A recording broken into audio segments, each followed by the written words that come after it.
Welcome, everyone. I'm Amalia Pleektam, Planner 3, and I'm standing in for the Planning Commission Administrator. This meeting will be conducted both in person and virtually. Serving as moderator for tonight is Lisa Shepard, who will now go over the rules and etiquette for this meeting. Good evening. I'm Lisa Shepard, an Administrative Aide in Planning and Zoning, and I will be the moderator this evening. This meeting is being recorded on video and audio for record-keeping purposes. For those attending virtually via Zoom, please keep yourself muted to ensure no interruptions to the evening. If you are asked to speak and you are attending with audio only by telephone, you can mute and unmute using the phone's mute button or by pressing *6 on the keypad.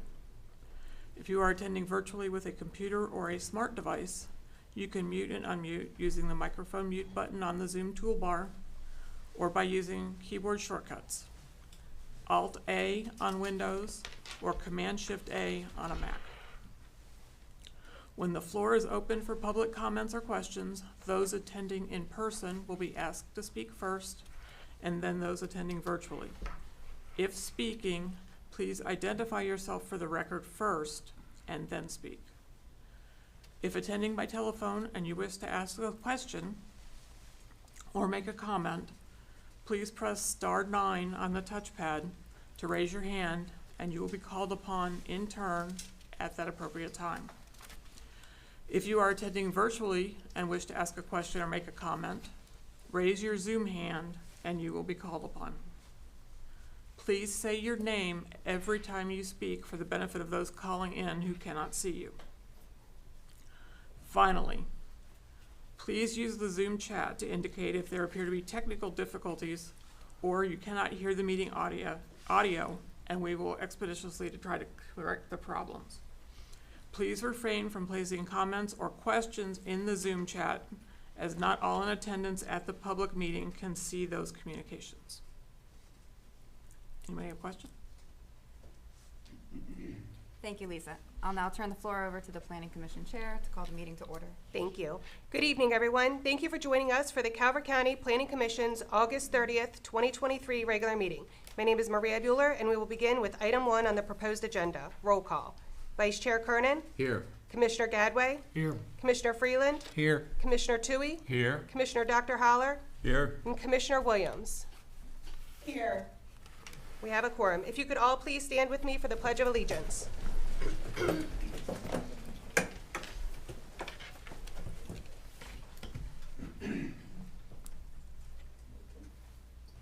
I pledge allegiance to the flag of the United States of America and to the republic for which it stands, one nation, under God, indivisible, with liberty and justice for all.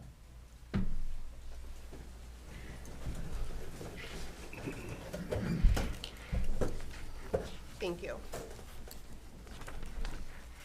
Next on the agenda is item 3, action on proposed agenda. I believe we have one change. Madam Chair, staff will not be presenting on item 10A. Accordingly, we'd ask the agenda be modified accordingly. 10A.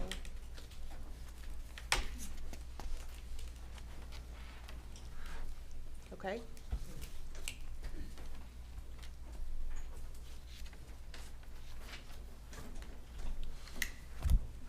I'll entertain a motion as Madam amended. Chair, I would move that we accept the agenda as adjusted. Second. I have a motion by Commissioner Toohey, seconded by Commissioner Freeland. All those in favor? Aye. Opposed? Okay, motion carries. Next on the agenda tonight is a proclamation for former Planning Commissioner member Stephen Jones. Mr. Jones, could you please come forward, please? Vice Chair Kernan will be presenting. Thank you. Excuse me one moment here. Stay where you are. Okay, you're making me nervous, Greg. I'm trying to do that. Am I on? Okay, good, Yeah, good. you're good. We'll do a couple of things. First of all, folks, it's not very often that we get an opportunity to recognize one of our own, and this is such an occasion. Mr. Jones, come stand beside me, please. Yes, sir. because I want the public to see this as well, okay? Welcome back for this time. Thank you. Okay. I almost voted on the motion. Calvert County, Maryland. Whereas Mr. Jones, having been appointed as an alternate member to the Planning Commission in January 2017, full member in January 2018, vice chair in January 2019, and then served as chair of the Planning Commission from June 2020 through May 2022.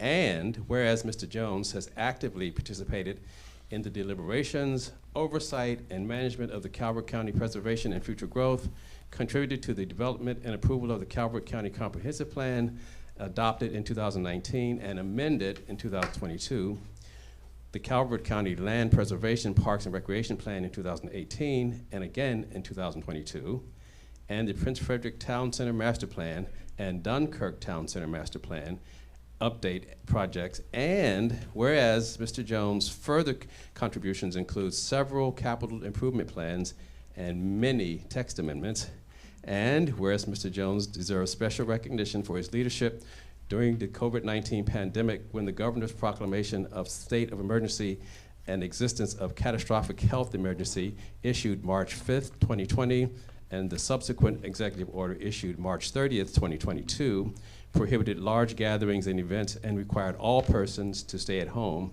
And whereas Mr. Jones, as chair of the Planning Commission, worked with the Planning and Zoning Department staff to provide opportunities for the public to be informed and engaged in the Prince Frederick and Dunkirk Town Center Master Plan updates in a safe manner by hosting virtual meetings and workshops, and were broadcast live and recorded for later viewing. And whereas Mr. Jones' dedication has provided invaluable in working with fellow planning commissioners, members to find common ground, whether a member of the chair, his ability to listen and summarize positions to members and applications and applicants alike, and that processes were fair and equitable. His commitment to meeting both the spirit and regulations of the Calvert County Planning and Zoning Ordinance and Comprehensive Plan were impeccable. And whereas the Planning Commission presents this proclamation as a permanent record of the Calvert County Planning Commission establishing a special tribute to Mr. Jones, recognizing the commendable actions during his distinguished years of service, not only as an integral part of the Planning Commission, but his exemplary service to the Calvert County Sheriff's Office for his many efforts to improve the quality of life for Calvert County citizens. Now, therefore, be it resolved by the Calvert County Planning Commission in appreciation of all the Calvert Countyans, is hereby extended Mr. Stephen Jones for his many years of service, outstanding service to local government. Be it further resolved that the Calvert County Planning Commission joins with his family, friends, and fellow citizens of Steve in extending his best wishes for continued success in all his future endeavors, given under our hands and sealed this 30th day of August 2023. Maria Bueller, Chair, Greg Kernan, Vice Chair, Dr. Richard Holler, John Toohey, Wilson Freeland, Lisa Williams, Chris Gadway, and signed by Becky Parkinson, Clerk. Thank you, sir. Thank you, Kurt.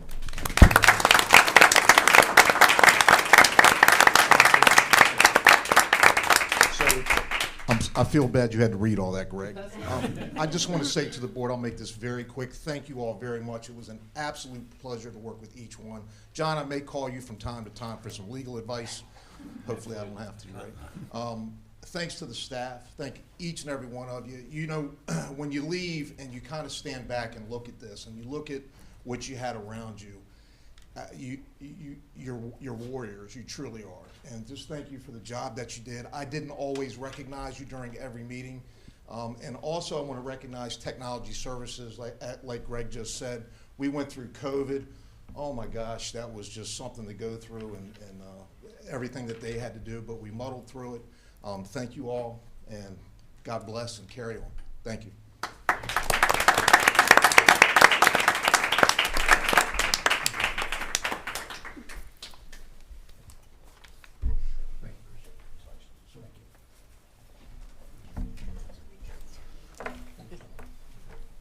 And handshake virtually, Steve. Okay. As Jenny says, save money, not cheese.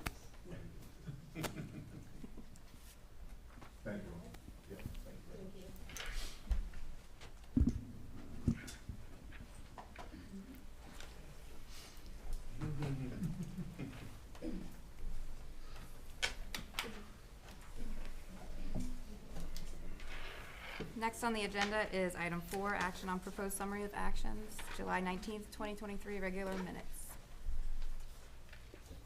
Commissioners, any changes? Motion to approve. Second. I have a motion by Commissioner Gadway, seconded by Commissioner Kernan. All those in favor? Aye. Opposed? Motion carries. We now have item 5, recognition of persons attending the meeting both in person and virtually. From Planning and Zoning, we have Mary Beth Cook, Director. Online, we have Judy Makel, Deputy Director for Zoning. Carolyn Sunderland, Deputy Director for Planning. Online, Tamara Blake Wallace for Planning Commission Administrator. Jenny Plummer Welker, Long Range Planner For 2 more days. for 2 more nights. Tay Harris, Long Range Planner. Jessica Gattano, Planner 3. Rachel O'Shea, Zoning Planner. Olivia Vitato, Planner 3. Becky Parkinson, Planning Commission Clerk. Chris Goldsmith, Development Review Coordinator. Lisa Shepard, Temporary Administrative Aide. Jay Cusino, Planner 2. I believe that's everyone from Planning and Zoning. From Public Works, we have Tom Jones, General Services Deputy Director, and James Ritter, Enterprise Fund Operations Deputy Director. And County Attorney's Office, John Mattingly, serving as legal counsel. Next, we have item 6, major subdivisions for final review and action. There are no items on the agenda tonight. So moving on to item 7, applications for site plan review and action. There are no items on the agenda for tonight. Item 8, major subdivision application for preliminary review and action. Item A, SD 142955, Armory Towns lots 1 through 9. Thank you. I'm Olivia Vidato with Planning and Zoning. Good evening, Commissioners. Good evening. Good evening. Kind of hard to follow that proclamation. This is going to be real dull compared to that, but this is for SD-142955, Armory Towns Townhouses. This is actually for the subdivision for the lots. It's lots 1 through 9. You did see the site plan back in November, and I will reference that in a minute. See if I can get this to work. Maybe. Next slide, please. Thank you. So this is the topography that shows the site. I did change the second and third slide from what you received in your package to mark the site more clearly.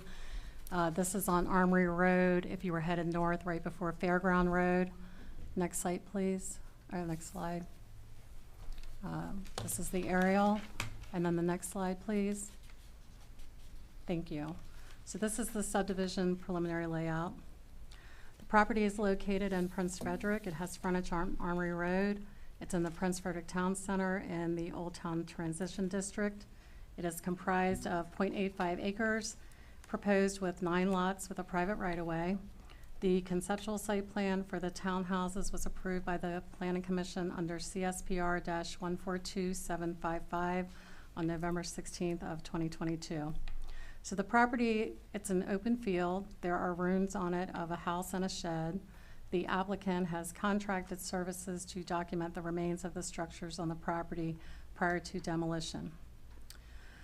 The subdivision has been reviewed by staff, and the review agencies listed in your presentation find that it is consistent with the Calvert County Comprehensive Plan, in compliance with the Calvert County Zoning Ordinance, subdivision regulations, Prince Frederick Town Center Master Plan and Zoning Ordinance, as well as other applicable county ordinances and design standards. Therefore, staff recommends approval of the proposed preliminary plan subject to the following conditions. Sorry, Becky.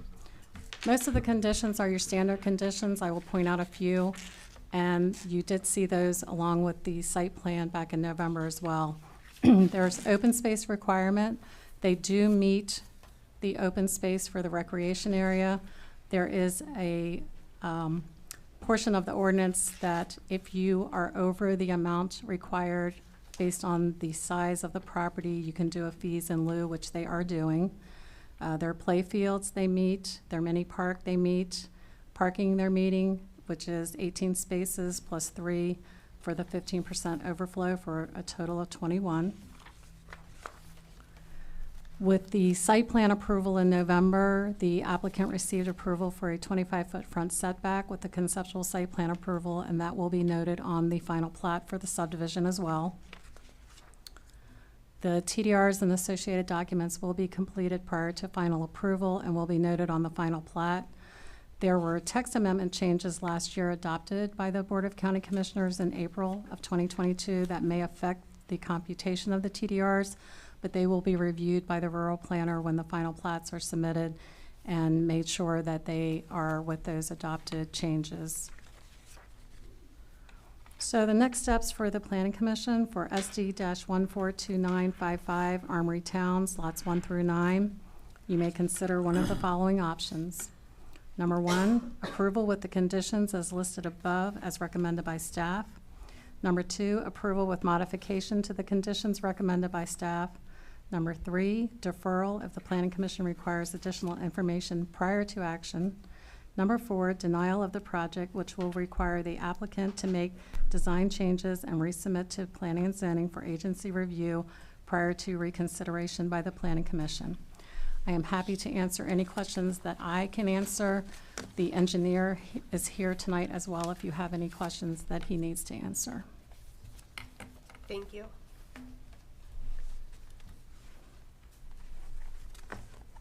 Madam Chair. Yes, sir. Olivia, help me understand the parking. Especially the additional 15% overflow. First question is why is that 8 times 15% and not 9 times 15%? And then how does 8 times 15% equal 3 spaces? Hang on, I gotta find my page. It's page 2, I believe. Well, it's very good questions. My Northern High School math. I know, right? So I will look into that, but I believe that that is the correct number. The overflow is 15%. So I will double check on that to make sure, but Back up. they were meeting it. It's 9 units, right? So why is Correct. it not 9 times 15%? That's a good question. It's a good question. Okay. And I will look into that. I will make sure. So that's really that's more part of the site plan than the subdivision, so I will go back and check that with the site plan as well. But we will make sure that they do have the correct amount of parking. Yes, sir. Thank Come you, on up. Jeff. If you could just state your name, please. Jeff Martis with COA Barrett. The parking requirement is 2 per unit, so that means we need 18, and then the 15% of that would be 3 more. It gets us to the 21. So it should be 18, not 8. Yes. Ah, Thank you. there you go. That Thank you, works. Jeff. Is the parking in driveways or is it parallel on the roadway? What's the parking? Because those lots look really small and I'm trying to figure out how you get 2 cars in each one. So we meet the parking requirement. We have 1 in the garage, 1 in the driveway, and then we have the overflow parking to meet the additional So you're stacked one in the overflow garage. requirement. And how wide's that roadway? It is, I think, 25 feet, 25. I believe.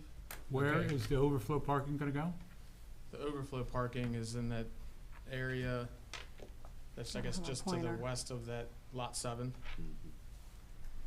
Where the white expands? Yes, where the white expands. Okay.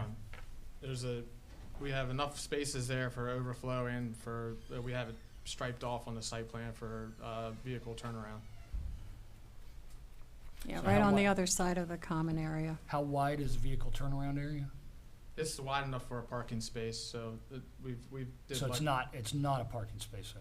No, it's not a parking Because space. I'm sitting here trying to figure, if the road is 25 foot wide, Mhm. there's a lot of vehicles out there that are 21 feet long. Yeah, So so I was I just think trying to figure out how to do a turnaround.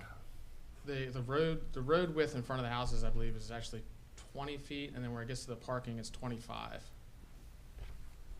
So, and then you can pull in and back out, should be sufficient room. So, Should be. Yeah. Hopefully. yeah, we have to do the vehicle analysis on the site plans and everything, so that's part of that whole process. Okay. You know, typically like public safety requires that we have to do vehicle movement for their vehicles to get in and out of there. So, you know, we can certainly demonstrate that on the detailed site plan. Gotcha.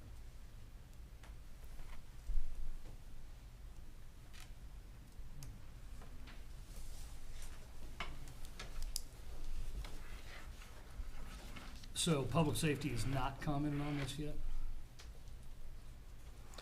Public Safety reviewed the conceptual site plan in November, and when the detailed site plan comes in, they will also be reviewing it, along with Public Works, as far as the radius of everything. Olivia, I'm a little confused on the recreation requirements.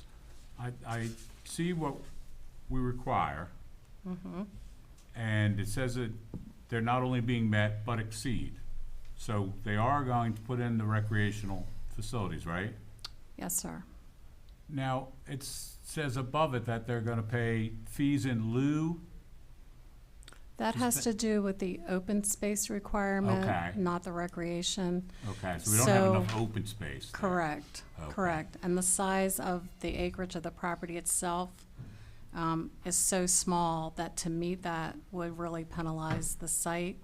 So that provision is in the ordinance that they can meet what they can and then do a fees in lieu, which they are. Thank you. And your reference to- recreation, I'm sorry, your recreation area does count towards your open space as well. Okay. In Yes, reference sir. to the same thing, the play field.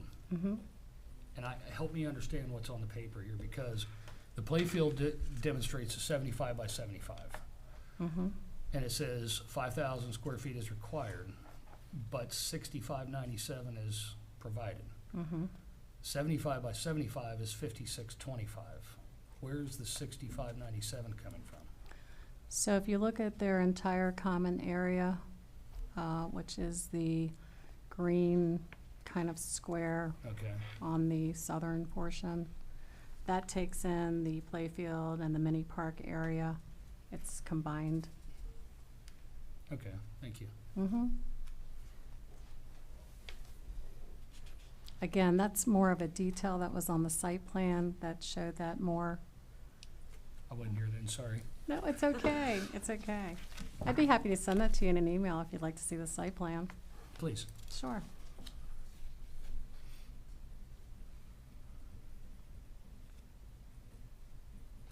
Other questions, comments? Yes, sir. This is a little off the topic, but I'd like to ask council something. If you have a project and it goes through preliminary and is approved, and we have a subsequent change in ordinance or something of that sort that changes the condition, my understanding right now is you have to adhere to the latest one. Isn't that an ex post facto law ruling? I'm sorry, I'm not sure I understand, Dr. Holler. What I'm saying is, you submit, I'm not talking about this one, but it just ran through my head with a number of these I looked at here. You get approval for a preliminary site plan, Yes, sir. and you've met all the requirements of the rules at that time, et cetera. Subsequent to that, the county adopts some changes that are different than the ones that you adhered to when you did your site plan, that original, that has now been approved as preliminary. As I understand it now, and maybe that's why I'm asking you, are you grandfathered in, or do you have to adhere to the new requirements? In the state of Maryland, you have to adhere to the new requirements until such time as ground is broken and you can tell that there's actual a building in place. In fact, you can actually pull permits for a building and the law can change and you'd have to meet those new requirements. Okay. Unless the county commissioners give a special grandfathering provision. Okay, thank you, because it sounded like an ex post facto ruling, and you've indicated what the difference is. Okay, thank you. In the historic district, from the Historic District Commission, no ground has been broke at this point. No documentation of any structures has happened at this point. No, but they do have services contracted because there is the ruins of an old house and an old shed So they will have to go out and do documentation of that before they raise those structures. And regardless of the documentation on that and what they find, they can proceed?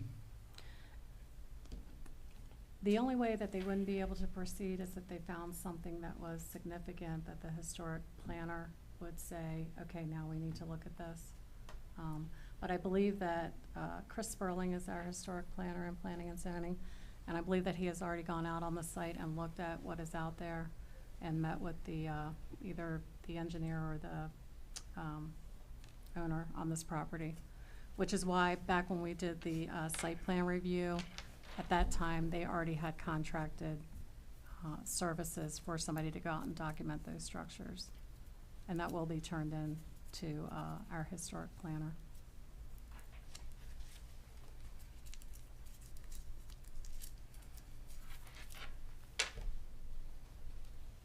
Thank you.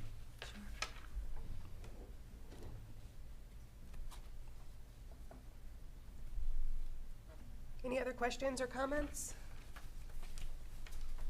It just, never mind.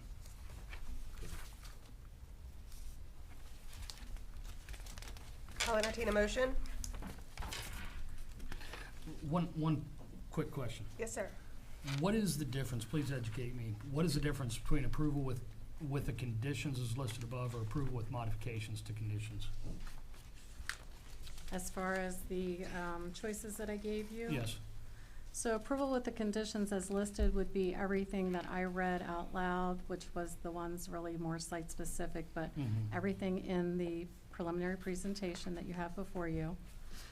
Approval with modification to those conditions would be if you asked for one of these conditions to be changed, either added to it, taken something Okay. from it, or added another condition altogether.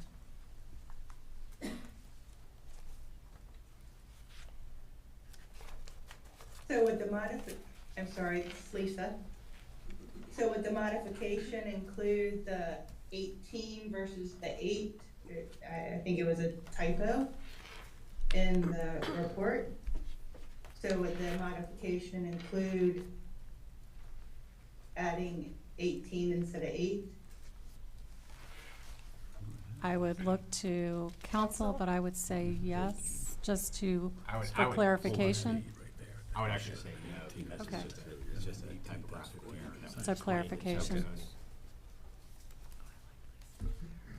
And it doesn't change the final math that you did.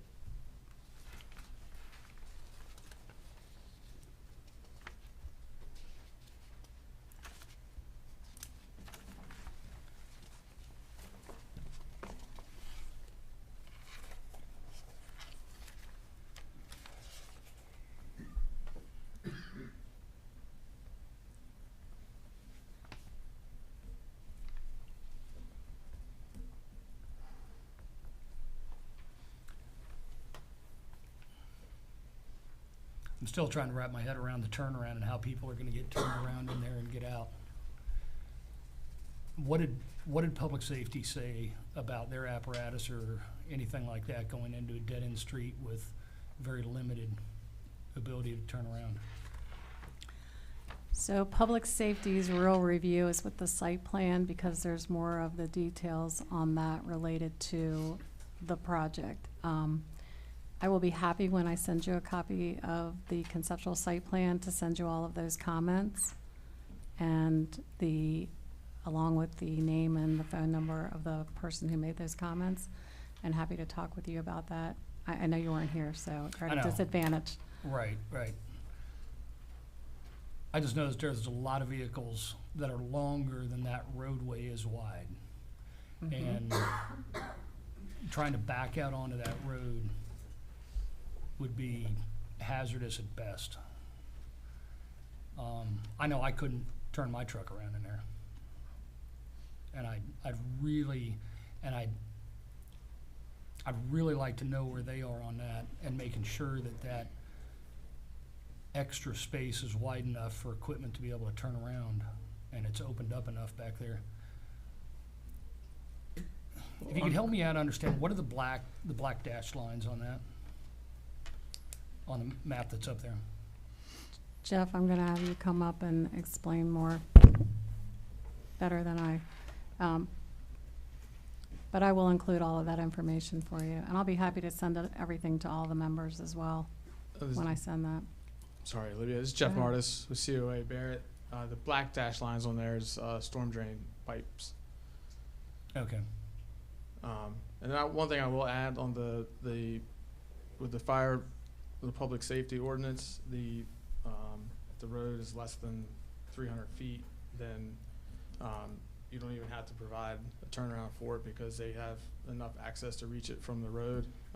Even though we did incorporate a striped area on the site plan and stuff to show where vehicles could turn around, like, you know, Amazon or even a smaller fire engine or whatever, and it would satisfy the requirements from public safety, so.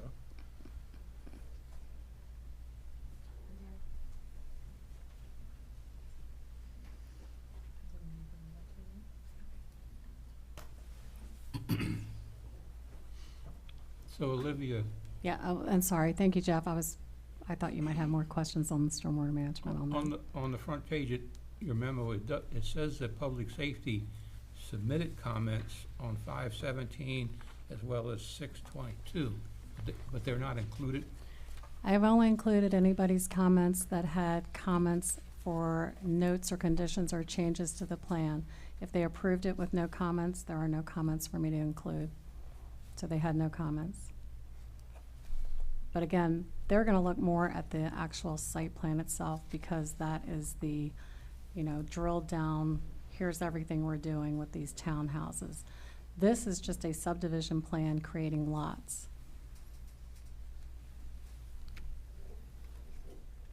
So I think more of the information that you're asking would have been included with that conceptual site plan. And I will send you that. And when the detailed site plan comes in, there's even more information included. Will that be sent to us at that point, or that's not part of us at that point? The conceptual site plan is approved by the planning commission, and that's the only time that you see it. You don't get to see the detailed Right. site plan. This is Jeff Martis, COA. Actually, a requirement of the preliminary plan submittal was for us to submit the detailed site plan. So that was included with it because the requirement for the prelim submittal requires that we include the site development for stormwater, which is the step 2 for P&Z to accept that package. So it has been 1-through-1 review, and we're anticipating a second submittal sometime after we get prelim approval, hopefully tonight. So.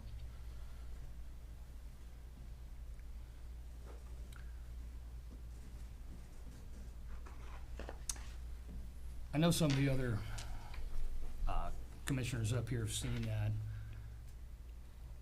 I would really like to be able to see it so I could be better informed. I feel that I'm not informed enough to be able to make a vote on this tonight. The only way that I could make a vote was on a deferral vote to bring it back. So Jessica was bringing the laptop up here. I don't know if we can pull it up on the screen tonight, but I feel like, does that give you enough time to review the site plan that was approved?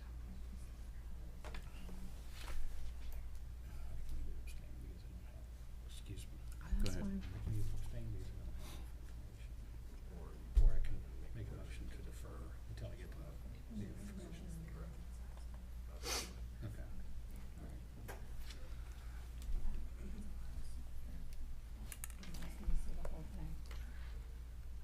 So I do, Jessica's pulled up the comments from public safety. I can read those to you. That's not showing you the site plan, but I can read those to you if you like. I'd like to hear And them, there's actually. nothing to do with the turnaround though. I was gonna say, I looked them up too. There's nothing on there about the turning.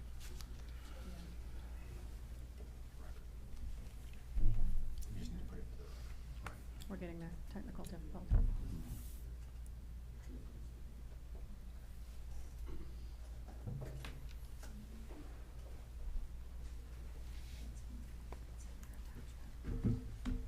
This is Jeff Martis with COA Barrett. I just would like to remind you, like Olivia said, is to reiterate that, you know, this still has multiple steps to go through to finish the process. We still have to come back for a record plat approval. We still got to go through the whole development site plan process. which all those things would get detailed out with staff and everyone else. And I know you didn't have the opportunity to review the concept site plan, which was approved here last November. So I just wanted to, reiterate that there's multiple more times that this is gonna get reviewed through several, all the local agencies.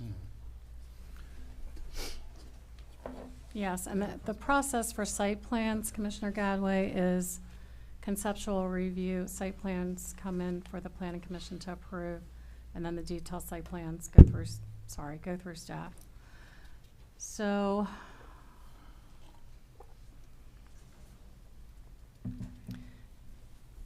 these are the comments, I believe, from Monte. I'll get to that in a second. I believe Monty Parks is the one that usually reviews our site plans for public safety. Means of access for fire department apparatus, no issue. Fire lanes, no parking fire lane signage to be provided in the complex. Parking lot lanes, provide rollover curbing where possible at all site access points to aid in emergency vehicle movement. Location of structures. Special attention to section 44-13F. Placement of landscaping or other obstructions and the maintenance of existing features shall be coordinated with the proper review agencies so as not to impair or impede accessibility of firefighting or rescue operations. Will be important to support accessing emergency operations. Clear access to any fire department connections must be provided and unobstructed. Fire protection. Add a fire hydrant at the northeast corner entrance with Armory Road. Water supply. Public water already in place, no issue.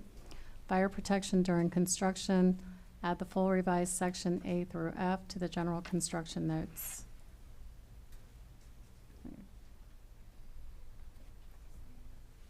Oh, actually, it wasn't. The above comments are based on the information provided on this concept plan. Do not constitute complete approval of any future changes not provided for our review.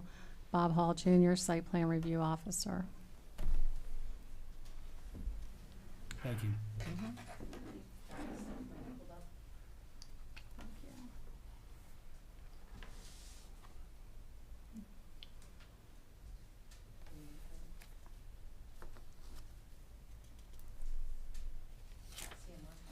Okay.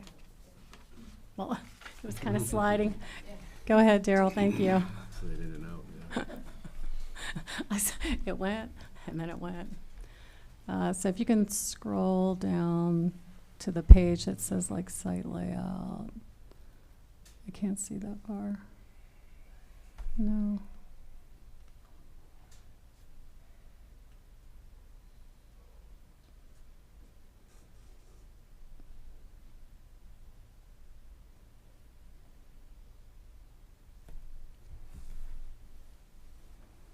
So if you go to the cover sheet, there we go. That one, go back one, I'm sorry. That one right there. If you could blow that up maybe just a little.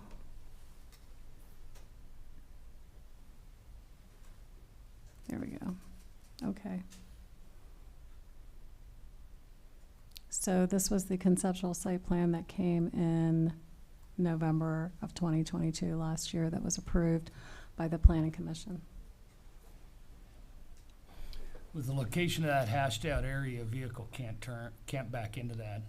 There's only a couple of feet, it looks like, to the left of that, from what I'm looking at. And if that roadway is 21 foot wide, there's not enough space at the end of the roadway for a vehicle to get the front end of that in and then back into an 8 foot wide spot. I can't see that. I just can't see it happening. This is Jeff Martis with COA. I think at that section there, it's actually 25 foot wide where the parking spaces Okay. are. That's a requirement. So wherever you have the pull in and the back out parking with two-way traffic, it's got to be 25 feet wide for parking spaces.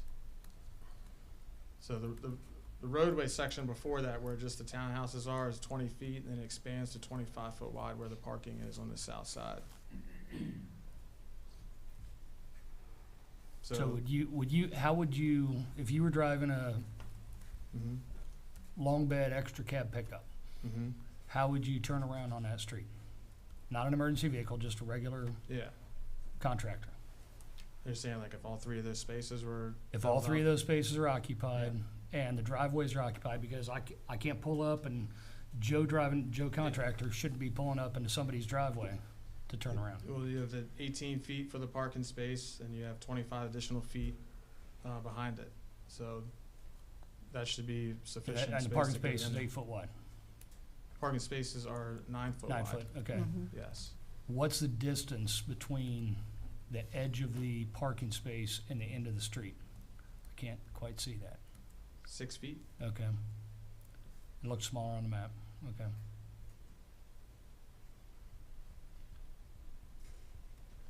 Thank you. Mm-hmm.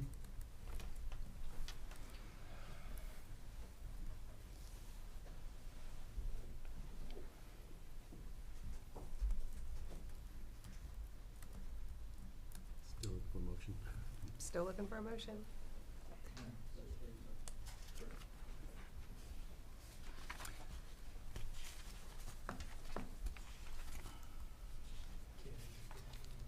I'd like to make a motion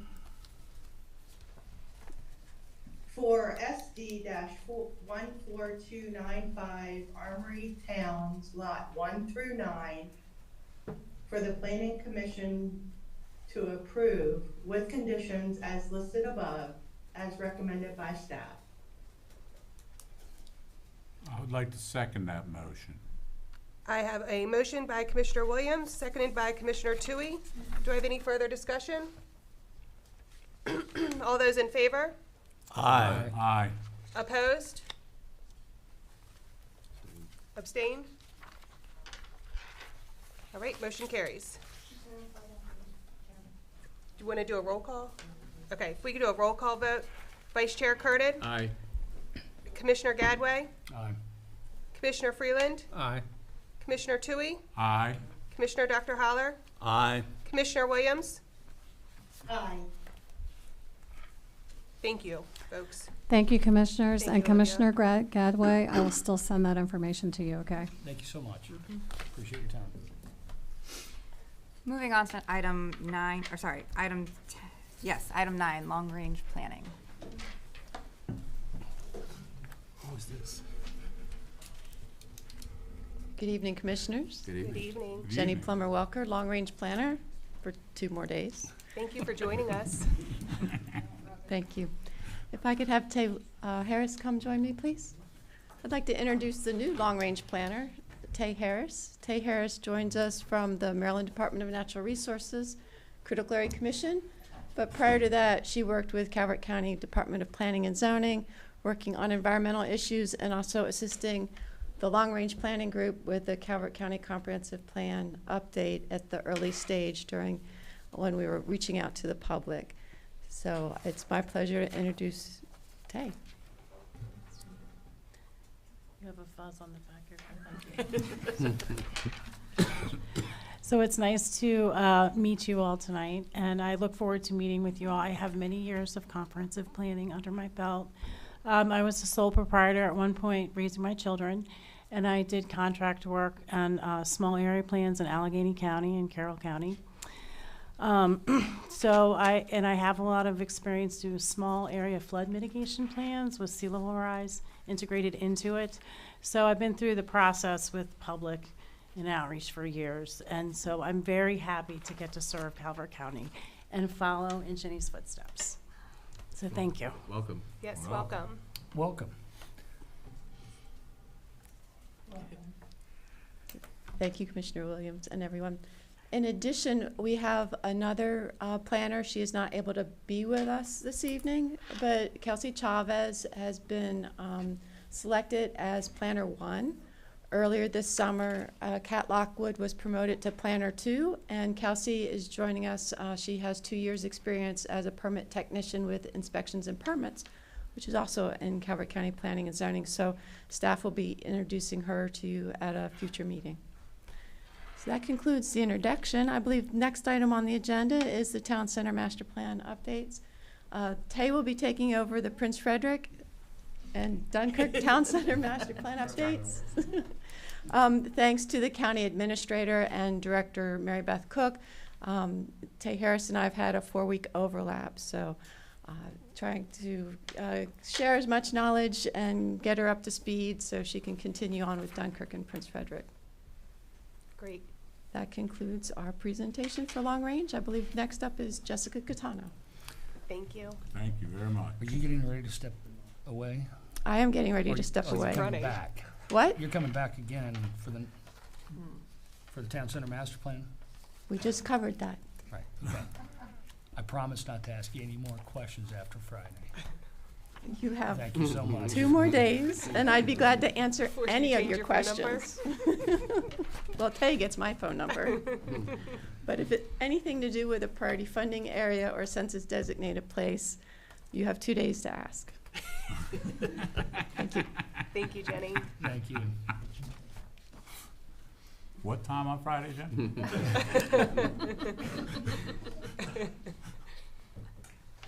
Close of business, 4:30. Thank you. Thank you After very that, my husband's dragging me out of the office. Good luck. He's dragging you out of the state. Now we have Jessica Catano with Dunkirk and Prince Frederick Bikeway feasibility studies. Good evening, commissioners. Good evening. Trust me, I've tried to get her to stay. Nothing is working, so. My name's Jessica Catano, Planner 3 with the Department of Planning and Zoning, and this evening I'm going to be presenting the final report of the Dunkirk and Prince Frederick Bikeways feasibility study. Did somebody say this didn't work? Goody. Next slide, please. Thank you. So some background on how we got here. In early 2020, the Hogan administration announced $3.78 million in fiscal year 2021 grant funding opportunities to support bicycle safety and access improvements across the state. The funds are made possible through the Maryland Department of Transportation's Kim Lamphere's Bikeway Network program, founded in 2011. The Bikeways program provides state transportation grant funding for planning, design, and construction of bicycle infrastructure.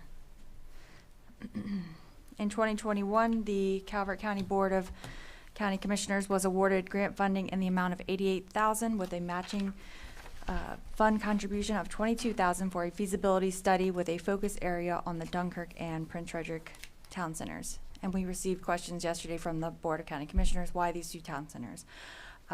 First, the amount of, well, I should say first, we were updating those 2 master plans. And second, the amount of funding, that's what was feasible for the feasibility studies. Nope, wrong way.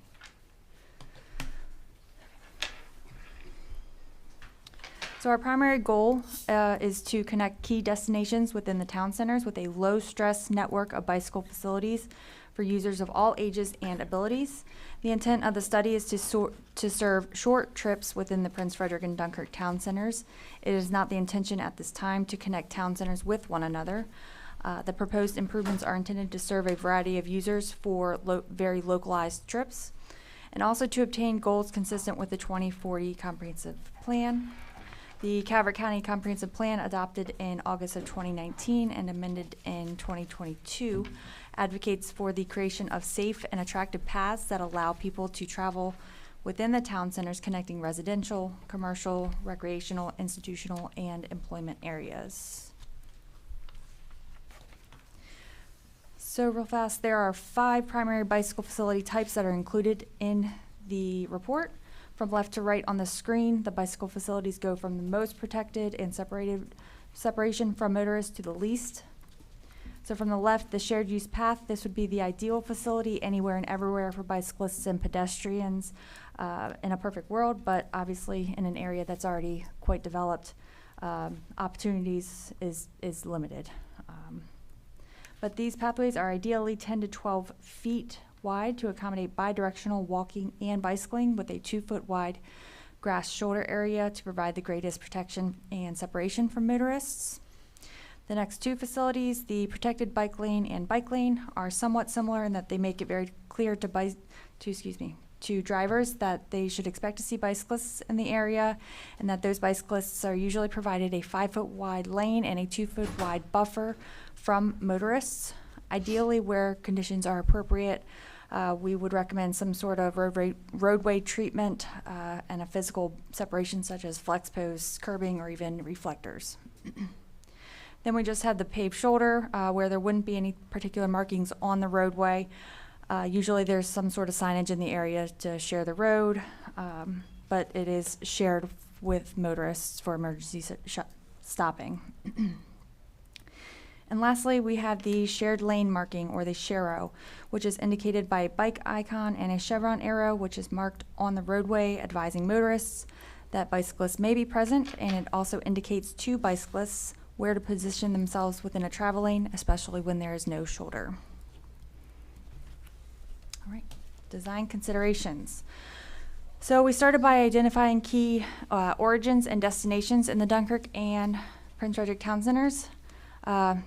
Places that we'd like to see some more connectivity to, neighborhoods, parks, shopping centers, schools, community centers, churches, and other amenities. The intent from there was to try to connect the dots and to design bicycle and pedestrian facilities that are feasible for the existing infrastructure. So the major factors that were taken into consideration during the preliminary design process were traffic speed and volume, available public rights-of-ways, placements of utilities such as drainage ditches, stormwater management, and other potential obstructions, existing driveways, and the topography of the area. So I'm going to step back for a second and just talk about the roadway classification and design standards, and for all intents and purposes, that is not my forte, but it is necessary to speak about. Chapter 104 of the Calvert County Code, which is Road and Site Development Ordinance. The purpose of it is to establish regulations and criteria for planning, construction, improvement, reconstruction of our roadways, which would include sidewalks, streetscapes, gutters, stormwater management facilities, and so on. And then in this ordinance, there are roadway classifications that classify our roadways according to their intended usage and the projected traffic capacity. So this ordinance was something that we looked at during the study to determine how the county is currently classifying our roadways and what type of bicycle facilities we have or are asking our developers to put in. So, next slide, sorry. As we dove into the roadway ordinance, this document then pointed us to the Calvert County Construction Standards for Roads, Streets, and Incidental Structures document.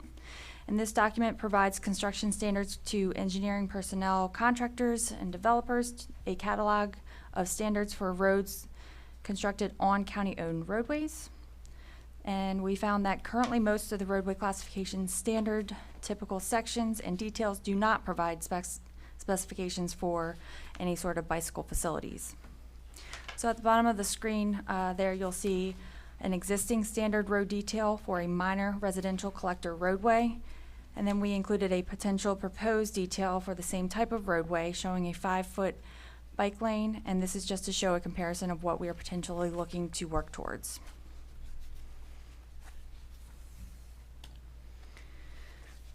So the Bikeways final report included recommendations for future amendments to the Calvert County Road and Site Development Ordinance, as well as the construction standards that we just spoke about in the last 2 slides. This recommendation would only be applicable to new or significantly altered roadways. Another recommendation in the report is to include a roadway classification plan in each of our updated town center master plans to include the type of bicycle and pedestrian facilities we wish to see and where. And for this recommendation, we are in a good spot as we're obviously in the drafting phase of Prince Frederick and Dunkirk with the 5 town centers to follow. For new development, the final report recommends less generalized requirements for bicycle parking and more regulatory language to meet the roadway classification standards as we include them into our master plans and potentially look to update the road and site development ordinance. And finally, storm drain grates. The report recommends updating the storm drain grate standards in the Calvert County Road and Site Development Ordinance to be more bicycle compatible, as currently the standard spacing between the parallel bars pose a hazard for bicycle tires.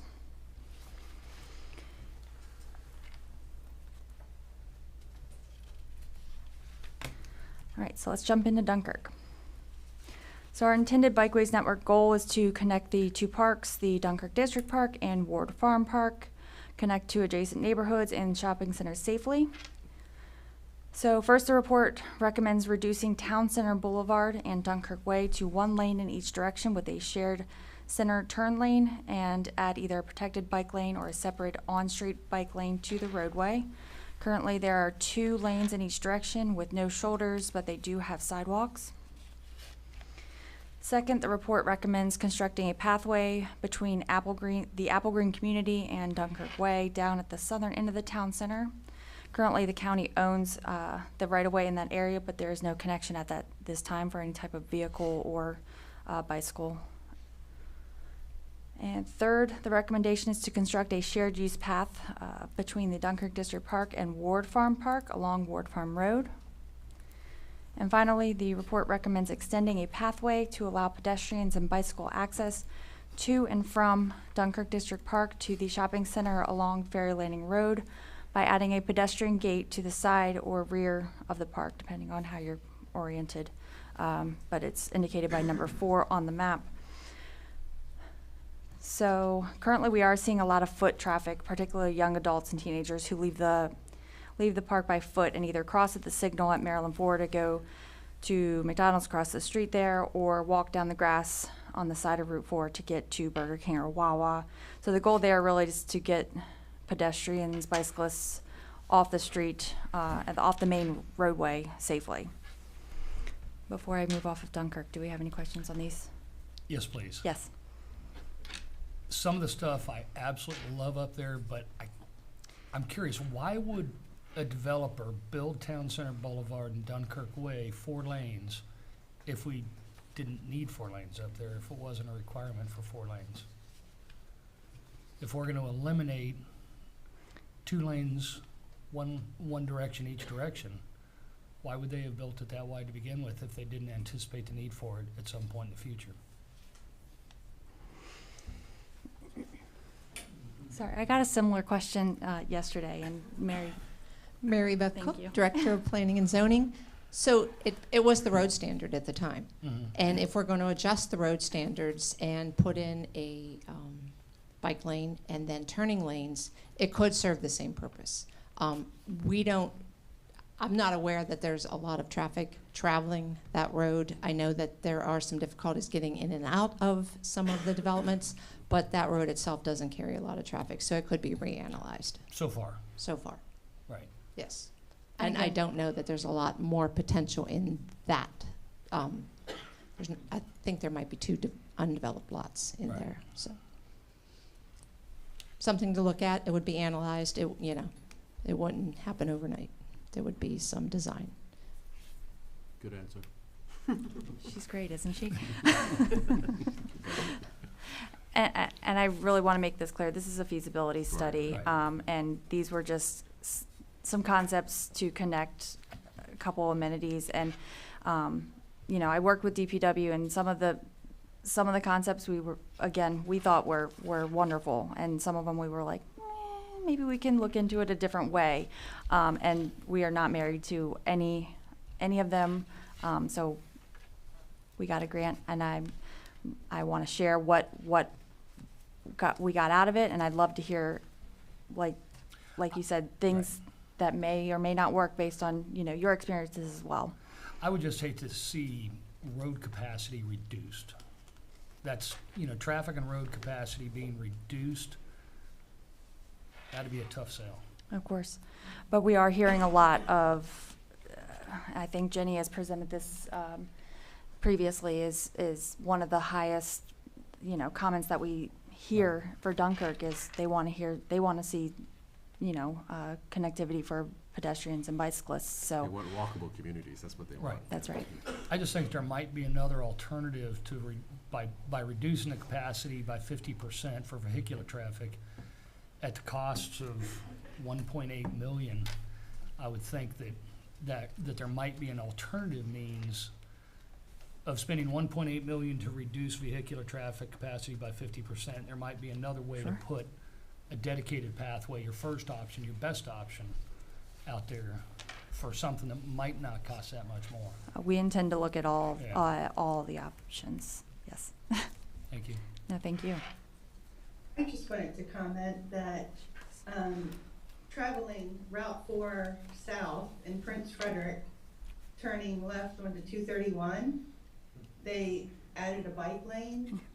At the 2 lanes turning left, if you have 2 big dualies next to one another, there's no way that you can actually, I don't know if anyone else has experienced this, but there's no way that those 2 dualies could sufficiently travel in those 2 lanes and turn with that bike lane added there at that intersection.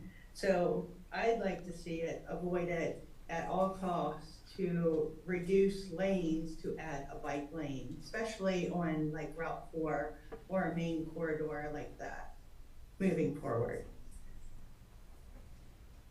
I have not experienced that, but and I honestly haven't noticed, but thank you.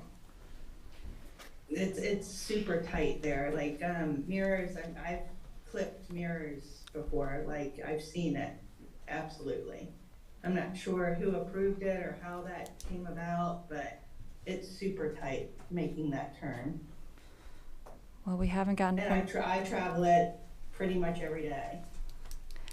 We haven't gotten to Prince Frederick yet, but I don't think that you're gonna love what's next. So here we go.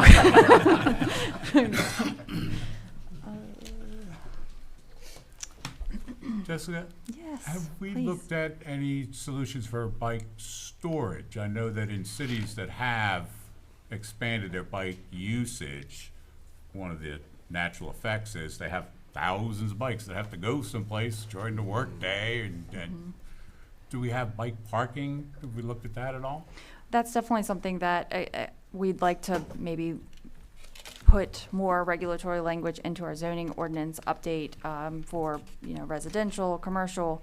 And I'm about to kind of get into, we'd like to, in Prince Frederick, have a bicycle awareness zone in Prince Frederick and have additional bicycle parking there. But as far as analyzing it, not that I'm aware of.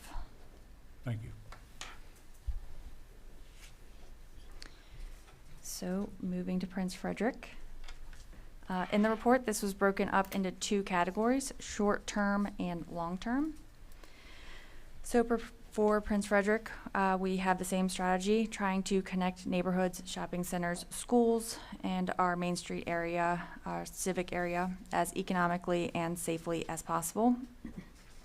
The first recommendation is to install bicycle lanes along Prince Frederick Boulevard during the planned resurfacing. This would connect the Hall Aquatic Center down to Maryland 231. Second would be to construct a shared use path on on Dares Beach Road from Maryland 24 to Calvert Elementary School. This would be utilized by the incoming development that would be occurring over the next several years. It would bring us up past Calvert High School and near where we are at right now, the community center. And lastly, for short-term project recommendations, upgrade signage and markings and install decorative bicycle racks. There's a picture later in the presentation as an example that really stand out to create a bicycle awareness zone along the Main Street area in the Old Town subdistrict. Item number 2, you said that a lot of that, or some of that, is going to be done by the developers, or while their development is being occurred. What's that? Would be utilized by. These are things that we would love to see, and we'd like to get a plan together. And so yesterday when we went to the Board of County Commissioners, it was kind of a, should we move forward with some of these? Should we not? Should we look at them? And we were given the green light to start looking at them and for future funding. At this time, I'm not aware that anything is being done by developers right now. And if they're already approved, as you had mentioned, you can't go back and tell them, hey, you got to put a bike lane in front of your place. That's right. Right, okay, thank you. But they'll probably do it out of the goodness of their heart. One could only hope, isn't that right? No. So moving along to the long-term projects for Prince Frederick, many of these recommendations are are based on future constructed roadways. The first recommendation is for Fox Run Boulevard. Please keep in mind that this study began in 2021. When connecting the two existing segments, it is recommended to install a shared use pathway and retrofit the existing segments, or at a minimum, an on-road bike lane along that new roadway. Number 2 shows Chesapeake Boulevard. When or if that roadway is extended to the north and west, it is recommended that we include a shared use path, or again, at a minimum, an on-road bike lane. The third recommendation is on Maryland 231, recommending that while MDOT is performing the widening on 231, that we, the county, advocate for bikeway facilities along that roadway down to the College of Southern Maryland. The next recommendation did not make its way onto the slide, but is indicated by the number 4 on the map, and is based on another potential future roadway segment, which is shown in the current Prince Frederick Master Plan. This is the future extension of West Dares Beach Road, which would extend to the subdivisions surrounding the College of Southern Maryland. The extension should include a shared use path or some sort of bicycle facility on that roadway, and during that time, the existing segments of Dares Beach Road should be retrofitted for some sort of bicycle facility as well. Number 5 on the map should go hand in hand with Chesapeake Boulevard road construction. If and when that takes place, it is recommended that a shared use path be installed along the north side of Stokely Road to Prince Frederick Boulevard to meet up with what we hope to be an already improved roadway. And lastly, it is recommended that during the development of the Armory Square, bicycle facilities be included during those roadway improvements. So essentially, many of the long-term projects are continuations and connections to completed bikeway network in Prince Frederick, assuming we implement some or most of the improvements as development is occurring.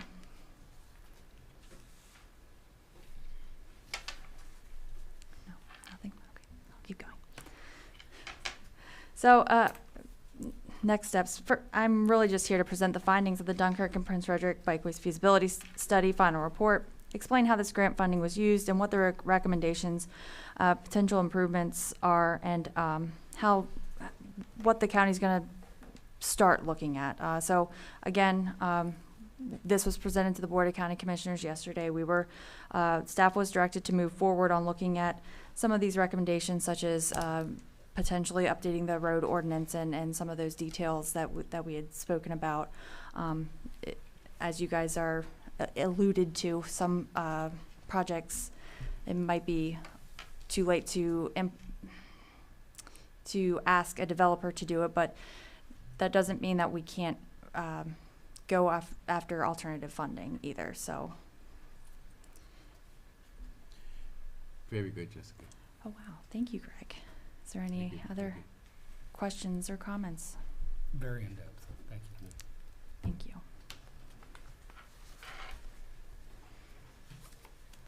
Thank you.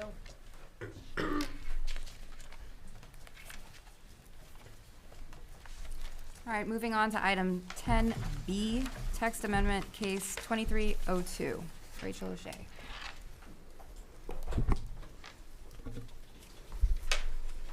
Good evening, Planning Commission. Good evening. Rachel O'Shea, zoning planner with Department of Planning and Zoning. This evening I have a couple of text amendments to review with you.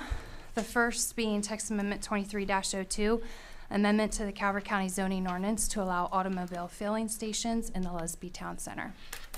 Next slide, please. The purpose of this evening's work session is to review and to discuss the text amendment 23-02. This will propose to allow automobile filling stations to be conditionally permitted use within the village commercial subdistrict of the Lusby Town Center. To review and discuss agency comments received and to request direction to schedule a joint public hearing with the Board of County Commissioners. Background. Text amendment application was received in April from Mr. Kevin Elden-esque on behalf of his client, Weiss Markets, Inc., for the request to allow for automobile filling stations within the village commercial subdistrict of the Lusby Town Center. Currently, a conditionally permitted use is within the neighborhood commercial and the village sub-districts, which we'll get to a map to show you that in just a second. Yeah, so next slide. This is a map showing the location of the proposed, which is in red, the Weiss Market. And then across the street from H.D. Truman Road, you'll see the Giant Food and the location of their automobile filling station. And to the north, you'll see Patuxent and Peel Elementary Schools and the U.S. Post Office, just so everybody knows what we're talking about. Next slide. And then this is a map showing the Lusby Town Center sub-districts. So we're talking about the proposal for the village commercial is kind of surrounded by the neighborhood commercial and the village edge to the south. Next slide, please. This is the existing Lusby use chart, just for your reference. Next slide, please. And this is the existing conditions for an automobile filling station and an automobile filling station with convenience store. These are not, the conditions are not proposed to be changed, just for your reference. Next slide.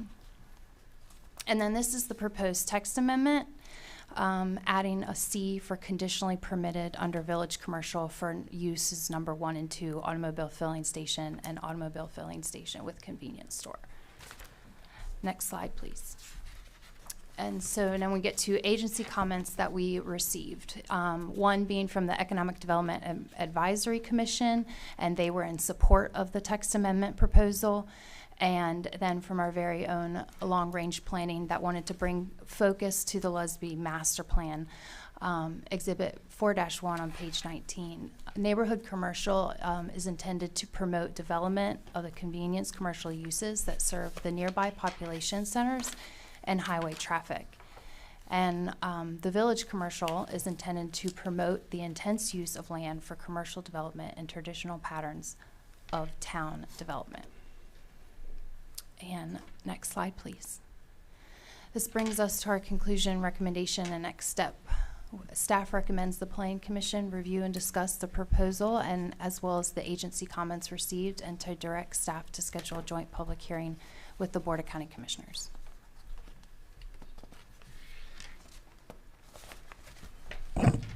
Commissioners, questions, comments? I know that when we saw this last time, I asked a question about the growth that they referred to and how that contradicts some of the numbers that we actually see. Do we have anybody here this time that might address that? Yes, I do believe somebody from Sir? representing the applicant. Yes, Kevin Elden on behalf of Weiss. Thank you, Kevin. Yes. You referred to the growth in the area for the need for this, but some of the numbers that we've seen, such as our school reports, our schools report to us every 6 months, and the numbers in the schools closest to that area have actually declined over the last few years. Census report for the 10 years up till 20 indicates very little growth in Calvert County. Do you have other information that we're not aware of? Well, this is based on my client's desire to construct a fuel facility at the existing Weiss market is based on their market, their customers, providing their customers this service. As Rachel said, across the street there's a giant supermarket with a gas station. They feel that their customers, their traffic supports their investment in the facility to create this. So as far as your comment, as far as overall traffic numbers and population, no, I don't have anything to support the increase or decrease in that area. We're basing it on internal projections and revenues to know that if we put the capital in to invest here, the numbers support a return. And that's, but to do that, obviously we need the text amendment as the first step. Then, as Rachel said, it turns it into a conditional use.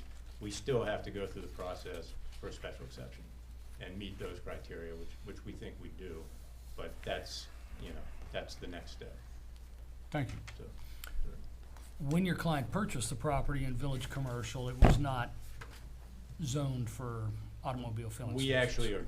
We lease the space. Okay. We're not the Okay, owner. okay, when your client leased the space and entered into the agreement to lease the space during their due diligence, I'm sure that they realized that at that point, they didn't have the zoning for an automobile filling station? Because it wasn't zoned for that, it was in a different district. I can't speak to that, I wasn't involved at that time, but yes, I mean, and by inference. Now, Right. based on the zoning charts of the Lusby Town Center zoning district, neighborhood commercial, which is where the Giant is located with the filling station, I'll just read the existing uses. I mean, it says for village commercial, which is where the Weiss is located, is the most permissive commercial zone. And so, you know, my logic would dictate if that's the most permissive commercial zone and it's allowed in the neighborhood commercial, then it should be allowed in the village commercial as well. But yet that takes away the majority of the differences between the two between the neighborhood commercial and the village commercial. They'd almost be identical at that point, which would make having the two different names redundant almost. The only caveat that wouldn't be allowed is a car wash. I don't know if it's, I believe there's other different uses. Take that. I mean, I can look at the chart. It's automobile parts, dismantling or storage, junkyard basically. So they can't put it in a junkyard, and they can't put it in a car wash. That would be the only differences between the two districts.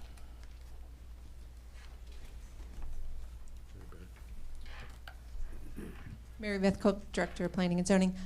That's one use chart. There's Okay. probably 15 more. Gotcha. Yeah, that is only the automobile uses. So there's commercial, residential, yeah, there would be a lot Okay. more. Thank you. You're welcome.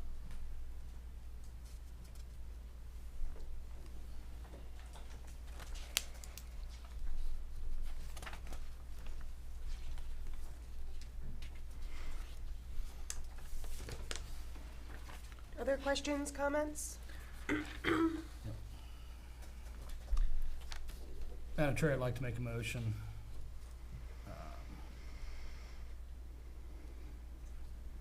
that we direct staff to schedule a public joint hearing with the Board of County Commissioners.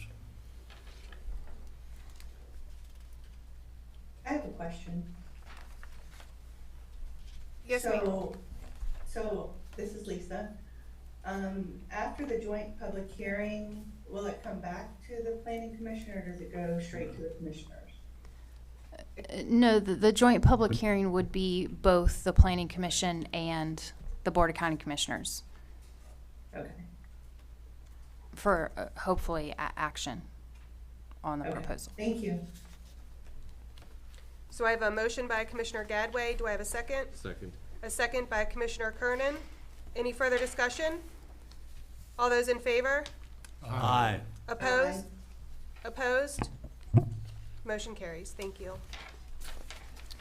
So we'll move on to text amendment 23-04. This is amendment to the Calvert County zoning ordinance to expand accessory uses permitted at public recreation areas. Next slide, please. The purpose is to review text amendment 23-04 and to review and discuss agency comments received and to request direction to schedule a joint public hearing with the Board of County Commissioners as well. Background.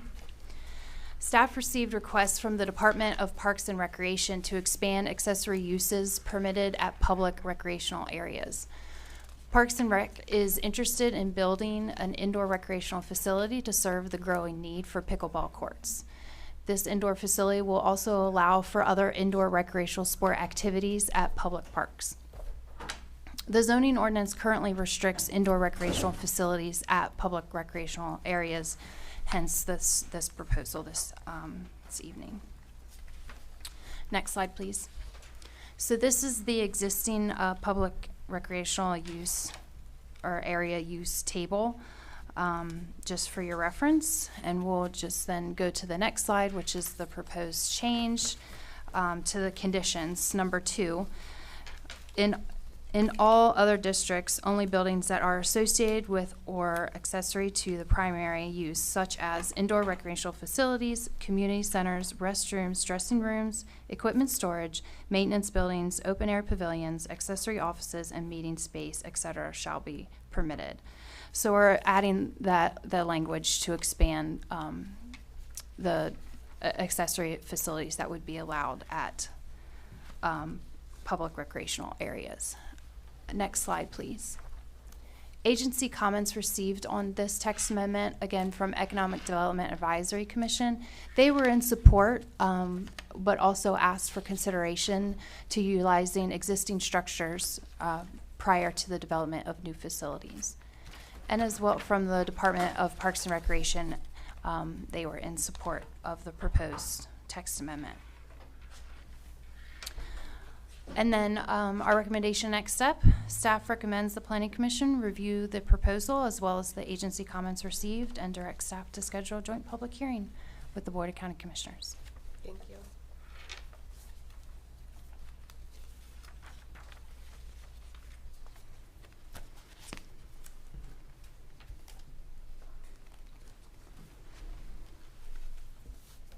Do I have any questions, comments? Madam Chair, Yes, sir. I move that regarding text amendment 23-04, we direct staff to move forward with scheduling public hearing. Second. Joint public hearing with the Calvert County Commissioners. I have a motion by Commissioner Freeland, seconded by Commissioner Tui. Any further discussion? All those in favor? Aye. Opposed? Motion carries. Thank you. Thank you, and we will move on to the next set, which are a joint presentation. This is text amendment cases 23-05 and 23-06, amendments to the Calvert County zoning ordinance and as well as the Solomons Town Center zoning ordinance. Purpose is to review and discuss the proposed text amendments 23-05, which is to allow multifamily dwellings within the D1 sub-district of the Solomons Town Center, and 23-06, which is to increase the allowable density from 7 to 14 units per acre with the use of transferable development rights, or TDRs. And to request direction from the Planning Commission to send these proposals out to receive agency comments. Background. Staff received a request from Solomons Island SH1 LLC on behalf of Solomons Joint Venture LLC for 2 text amendment requests. One is to conditionally permit multifamily residential units in the D1 subdistrict of the Solomons Town Center. And the second was to increase the base density from 7 units per acre to 14 units per acre with use of TDRs. The applicant provided the following information, as circumstances to justify the proposal include redevelopment of aged and outdated assets, creation of jobs to aid economic development, and a need in the Solomons community for assisted living and memory care facilities. Included are community benefits, expands allowable uses within the town center, maintains needed conference space within the county, and will also provide additional tax revenue. Next slide, please. This is a map showing all of the sub-districts of the Solomons Town Center for your reference. Next slide, please. And this is showing in detail the overview aerial of the specific D sub-areas of Solomons. So Laura Road is D1 to the north and C3 is to the south. Boomerangs in the middle of your screen is in the D1. The subdivision of Solomons Landing in the middle of your screen in the cloud is sub-area D2. North of that, you have the Solomons Town Center D4, as well as the Solomons Volunteer Rescue Squad and Fire Department. And then in D5, you have the Hilton Garden Inn, which is split with Dow Road, D5 to the north and D4 and D3 to the south. Next slide, please. For some more background information from the Solomons Town Center zoning ordinance, the Solomons Town Center is divided into 6 planning areas, each in which is further divided into zoning sub-areas. These sub-areas are established to regulate appropriate locations for different types of land uses within the town center. The appropriate location for a particular land use is determined by the stated objectives of the Solomons Master Plan, as well as environmental suitability, the location of public facilities and services, and existing land uses in the facility. And to go into further detail, the next slide, please.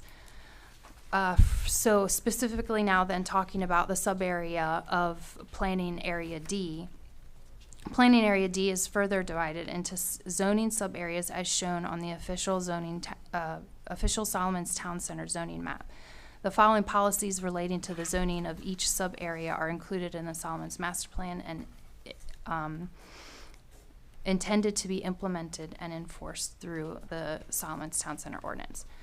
So for sub-areas D1 and D4, these areas are designated for commercial use because of its convenient transportation access and because it is relatively isolated from residential uses and waterfront areas. Sub-areas D2 and D3, these are areas designated for primarily residential use with small-scale commercial and wet boat storage use. And then sub-area D5, this area is designated for residential, commercial, and marine-related industrial use.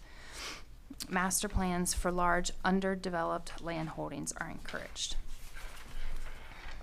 Okay, so then we'll get into the proposal. So this is just for your reference. This is the existing Solomon's table of land uses for residential uses. And then if we go to the next slide, this is the proposal to conditionally permit attached dwelling as well as multifamily dwelling units within the D1 sub-area of Solomon's. So you'll see the Cs from 5A to 5E in the middle of your screen. Next slide, please. This is also for your reference. These are the existing residential conditions that are not proposed to be changed. That's just for your reference. And then if we can go to the next slide. So this is the second part of this, the text amendment 23-06 to increase the density from 7 units per acre to 14 units per acre. So you'll see the language in red is what will be changed.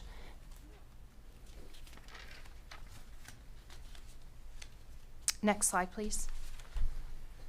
And then this is the language that will need to be changed within the Solomon's Town Center zoning ordinance. And I will read, this is part of the residential density minimum lot size and lot width requirements in the Solomon's Town Center. Number 2 states, in the C6 sub-area, the base density may be increased to a maximum of 10 dwelling units per acre with the application of transferable development rights, or TDRs. In the C7 sub-areas, the base density may be increased to a maximum of 4 dwelling units per acre with application of TDRs. For maximum density allowed in the C1 sub-area, see section 6-12 of this ordinance. And then the addition language is in the D sub-area, the base density may be increased to a maximum of 14 dwelling units per acre with the application of TDRs. In all other sub-areas, the base density may be increased to a maximum of 7 dwelling units per acre with the application of TDRs. So next slide, please. That concludes the proposed changes for the 2 text amendments. Staff recommends that the Planning Commission review the proposal and direct staff to send the proposed text amendments out to receive agency comments, which then we will bring those back to you for review and discussion. In reference to page 2, it addresses the D1 subdistrict.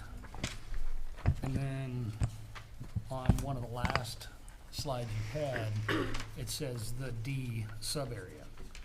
In the actual text amendment, it says the D sub-area. So is the text amendment applies to all the D sub-areas or just the D1? So if you go back to slide 12, it shows the proposed table change for the density. So for single family detached, for the D1, it would change for D1, D2, and D3 sub areas from 7 to 14 units per acre with the use of TDRs. And then it's split for apartments and in mixed use buildings and attached dwellings. It would go up to 14 for those sub areas. For, Okay. and then you'll see below that, for all other sub-areas, it stays at the max with use of TDRs at 7. Right. But on page 2, the purpose to review and discuss proposed tax amendments number 23-05 to allow multifamily dwelling units within the D1 subdistrict. But from what I'm seeing, it's all of the D1, Yes, D2, D3. and that is because residential, if you go back to slide 10, that shows the residential, the conditional residential. Right. It is allowed in D1, D2, and D3, so Okay. we're making them all the same. All right. So on one of the other slides, when you identified it, sub-areas D1 and D4, this sub-area is designed for commercial use because of its convenient transportation access and because it is relatively isolated from residential uses and waterfront areas. Are there any other, and I hate asking questions I don't know the answer to, but I'm gonna go on a limb here. Are there any other areas in Solomon's that are zoned for 14 dwelling units per acre? In Solomon's Town Center? Not up to that high, no.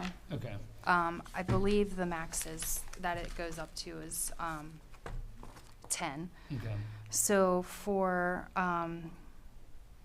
the only one that goes up to 10 is sub-area C6.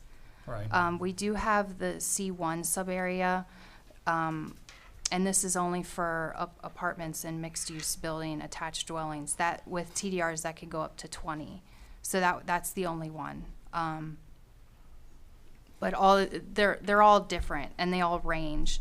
So that was the only one at 20. C6 is at 10. C7 is at 4, and then all other sub areas are a max at 7, and that's with use of TDRs. Okay. So I guess where I'm going with this is, a couple months ago, we denied an application for a 3-story residence with a rooftop access, et cetera, because of its height.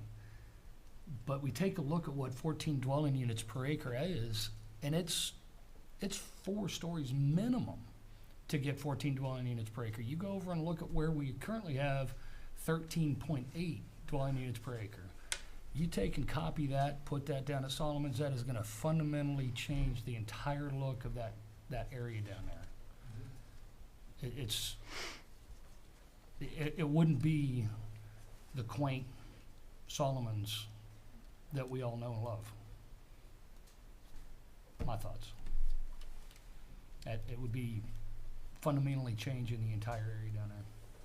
And in my opinion, it's directly against the definition of D1, which is the sub-area is designed for commercial use because of its convenient transportation access and because it is relatively isolated from residential uses and waterfront areas. So what's being asked in this text amendment is to take the relatively isolation from residential and make it the most highly dense residential area south of Prince Frederick.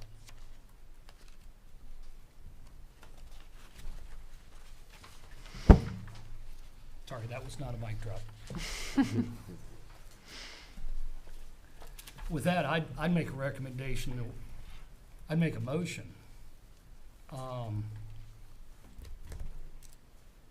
that we do not send it out for agency comments. I have a motion by Commissioner Gadway. Do I have a second? Can I ask just for clarification if that motion is for both text amendments 23-05 and 23-06, or one or the other? It would be because they're fairly closely married together. I just wanted to make sure. Thank you.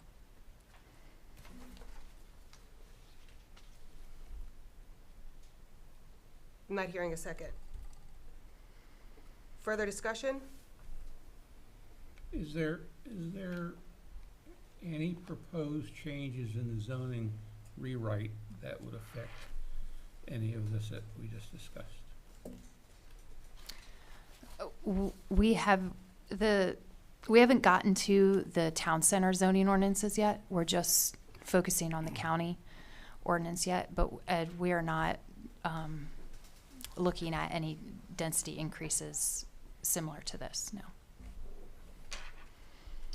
Rachel, do you have any idea of how wide a range of properties this zoning, this density increase would affect? There's still some fairly large empty pieces of property in vicinity to that area. In those sub-areas, yes, there are some parcels that are undeveloped. Are they all in D1, or are they in there's 3 districts altogether that you're proposing that would redistrict, correct? Or that would redensify? Yes, I think there are some in all 3. And there are some in all 3. Mhm. So we could end up with much larger effects than just the D1 that specifically was asked for by them.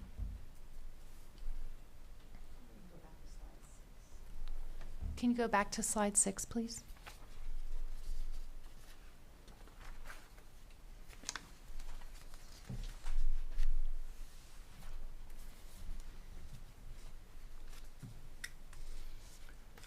Rachel, is one So of the, maybe not in D2.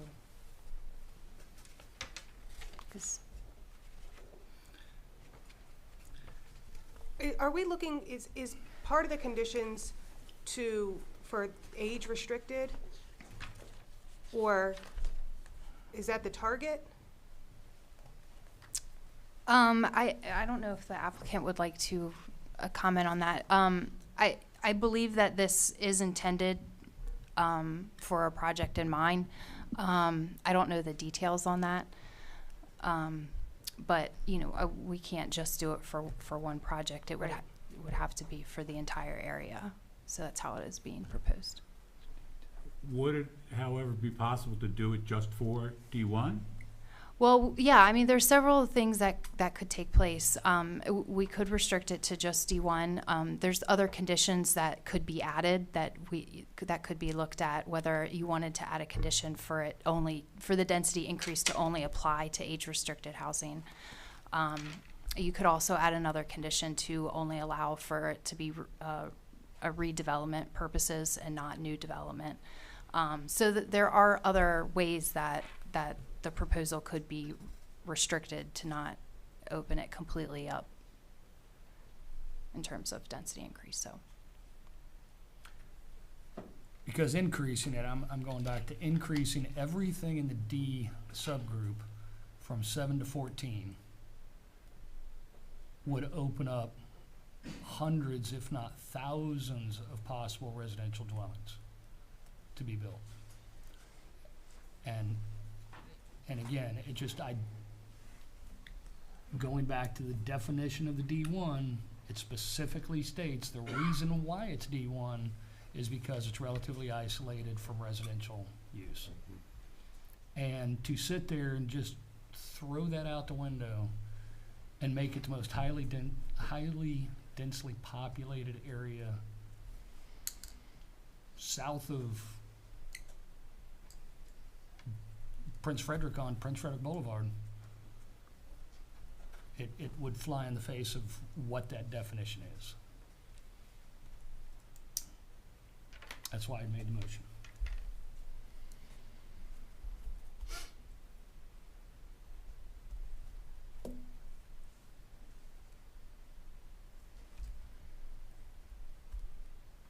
The motion does not have a second, I believe, right? Correct. It does not. Did I hear you say that one had 20, could go up to 20? Yes, the C1 sub area, C. which is probably not included.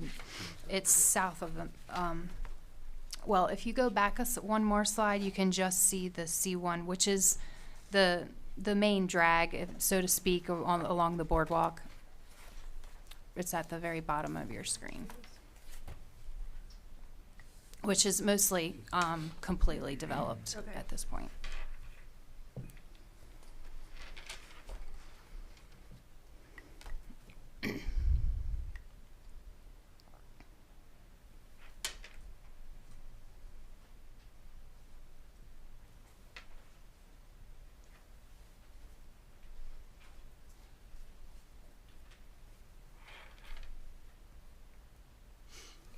But at this time, we're not looking for approval or denial. We're just, this is specific related to agency comments. Yes, yes. This is just asking for direction of the next step of the process, which is just to send it out to receive agency comment. Madam Chair, I would like to make a motion that we direct staff to send this out for agency comment. Second. I have a motion by Commissioner Tui, seconded by Commissioner Holler. Is there any further discussion? Hearing none, all those in favor? Aye. Opposed? Nay. Motion carries. Thank you. Thank you.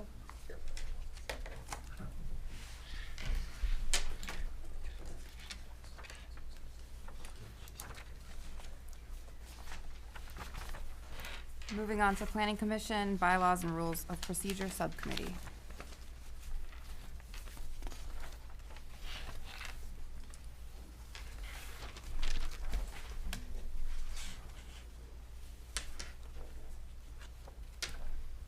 Madam Chair, may I be recognized Please. with regards to this item? Yes, yes, Thank sir. you. Go ahead.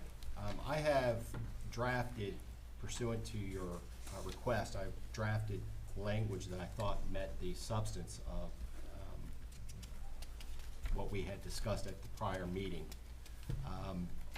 And that has all been disseminated. If this language is in fact what you want, then we start the formal process of 30 days notice, and then each planning commission member will also get a written copy of the proposed bylaws as changed. So for tonight's purposes, I need to know what changes you want in the language that I have proposed, if any. And if there is no changes, then we can go ahead and start the formal 30-day notice period. I have one question. Yes.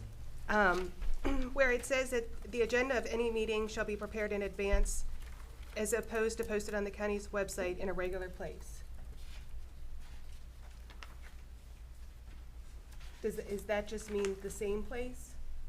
That actually was not my change, number one, but the agenda on any meeting shall be prepared in advance, posted in a regular place. I'm not even sure where that language came from. That wasn't in my copy, I don't believe. It's slightly vague to me. Yeah, we didn't discuss that. I don't believe. We did not discuss that. So that would not be included in the 30-day notice language. In fact, I believe the language that's currently been enrolled is the agenda of any meeting shall be prepared in advance, posted on the county's website, and be made available to the public as provided in the Maryland Open Meetings Act as amended from time to time. Obviously, I think that should be clarified going forward, just in case. Thank you. Thank you.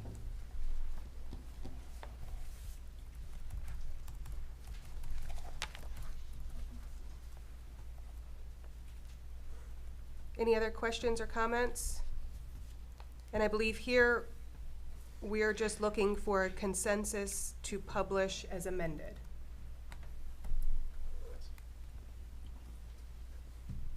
So I believe this was discussed in the last meeting, which I was absent.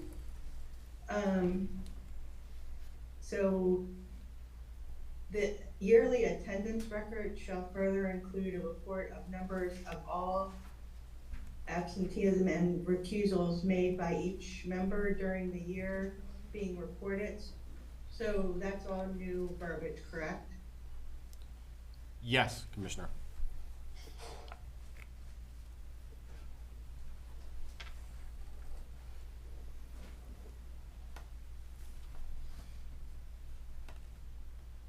And was there any discussion from last meeting in regards to that?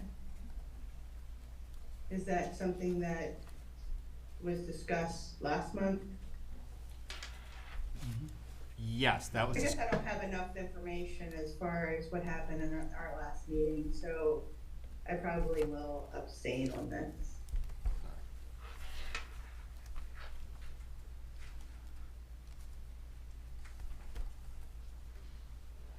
Do I have a consensus with the other commissioners to move forward with publishing? I'd like to see it move forward. Is it my I turn? support moving it forward. Mr. Tui? Mr. Yes, I'm with Yes? that. That's Okay.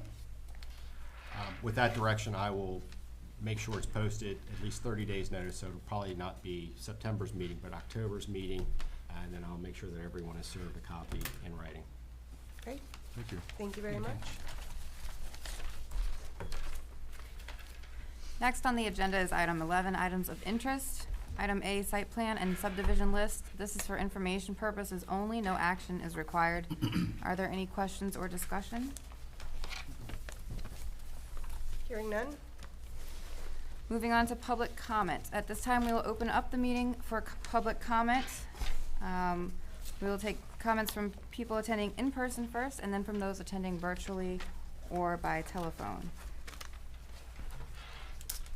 Hello, I'm Leonard Zuzza. I live in Solomon's Landing, and I'm speaking on behalf of the concerned residents of Solomon's.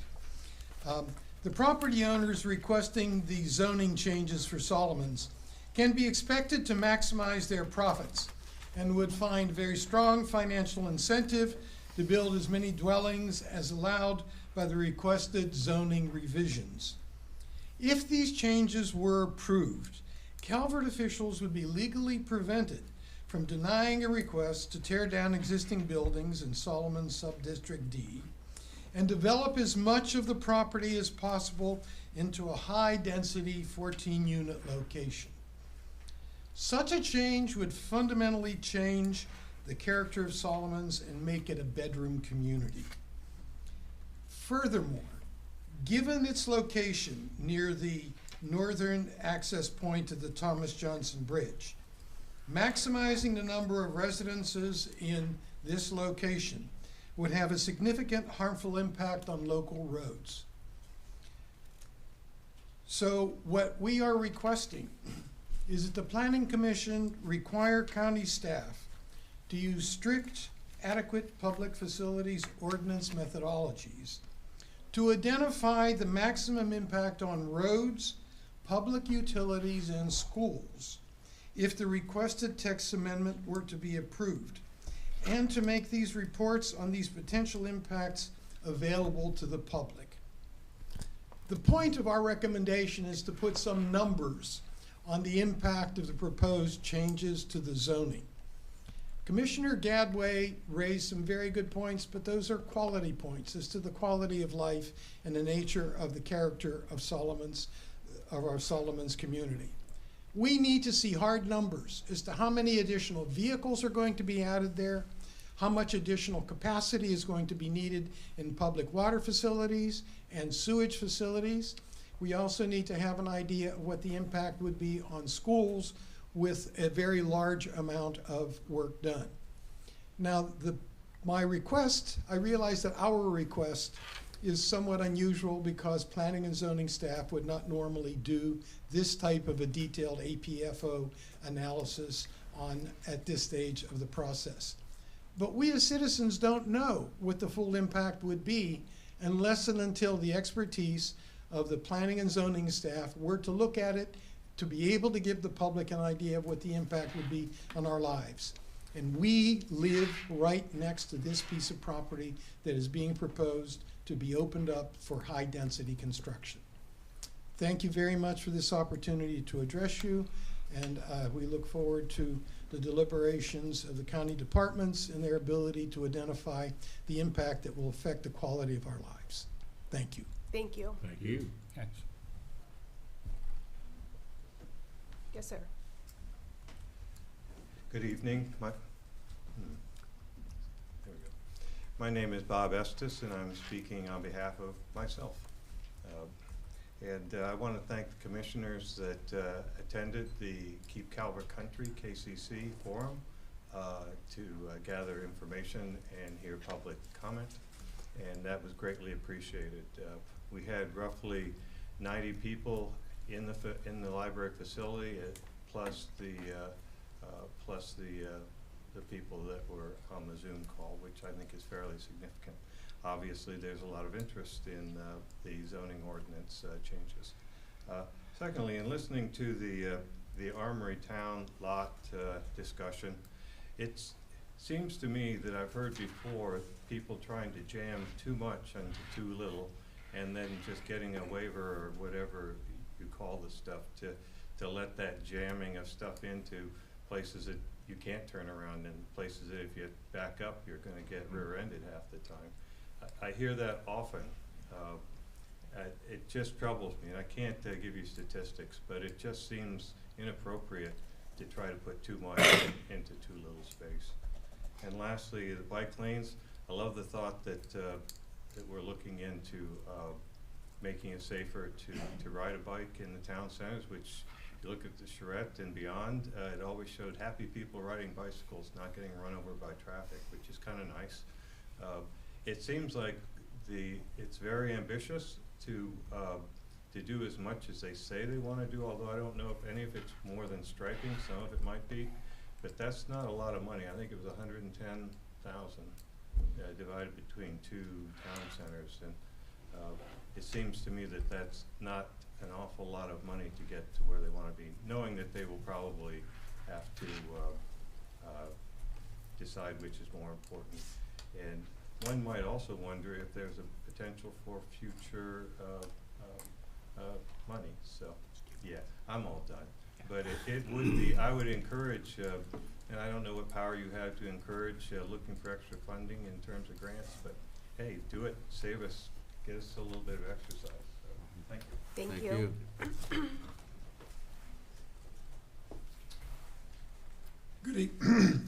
Good evening, John Dixon with Reliable Real Estate Services, and I'm here representing the owner of the Solomons Joint Venture, LLC, and the applicant for the 2 text amendments that were just discussed toward the end of the hearing. So a couple of points. We recommended several conditions to the planning staff to be shared with the Planning Commission and to be sent out for consideration. I'd also like to suggest a couple more. The concern is the proliferation of the use of 14 dwelling units per acre density throughout the D sections of the Solomons Town Center. I'd like to first recommend that we put a condition that the site must be at least 10 acres in order to utilize that condition or that density bump. And the second be that it be the redevelopment of a prior developed site, so that the concern about the height, which is a very valid concern, that when you have predominantly single-family homes that are 2 stories and you have a structure that's 4 stories, it can look incongruous. Well, in our instance, it's already there, and it's been there for 30 years. And that's the idea of our request, is that we be able to utilize that structure and that building height for the mixed-use redevelopment of the property. And if we're allowed to do it, we're going to be redeveloping an aged asset that has outlived its useful life. And in these times, 320 hotel rooms is just not viable at the site. And by doing our mixed use of the site, we will have a smaller amount of high-end hotel rooms. Excuse me? That was 2 minutes. If you could wrap up. Oh, I'm sorry. I thought he was Yes, representing. so we could add a couple of commissions. I misunderstood what you, a couple of additional conditions for consideration as this goes out to agency for comments. Thank you. Thank you. Madam Chair, can I direct a question to Absolutely. Mr. Dixon, was it? Yes, sir. Mr. Dixon, are you aware of any other properties that are above 10 acres in that area, in the D1 or the other Ds? I am not. I'd ask you because you know the answer to everything, but I'm not going to. No, I'm sorry. But one final point, with the 55 and over, there are no kids going to school. The hotel has no kids going to school. The memory care and assisted living facility has no kids going to school, and the traffic is going to decrease, because we're going from 326 hotel rooms to 140 apartments, 150 hotel rooms, and a memory care facility.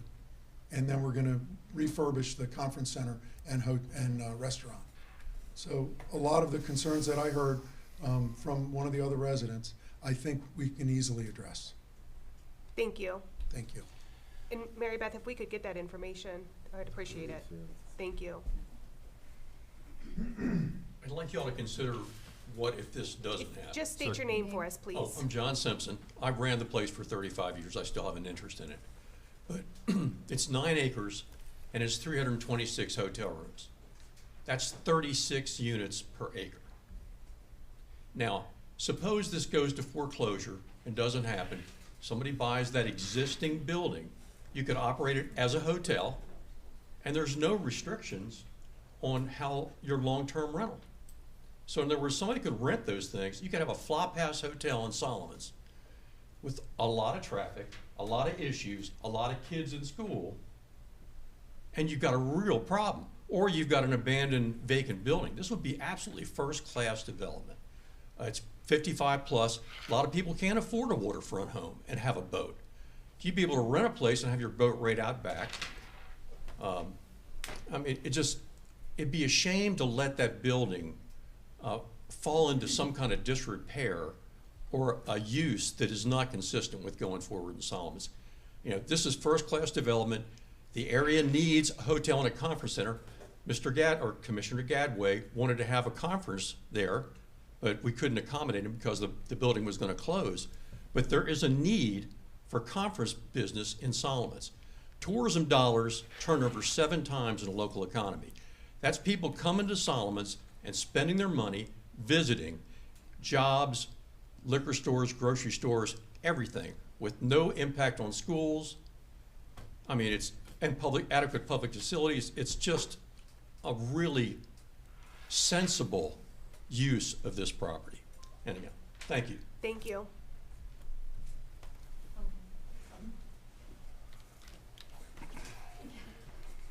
Lauren Simpson. I'm here with many different hats tonight. I'm one of the principals with Solomons Joint Venture.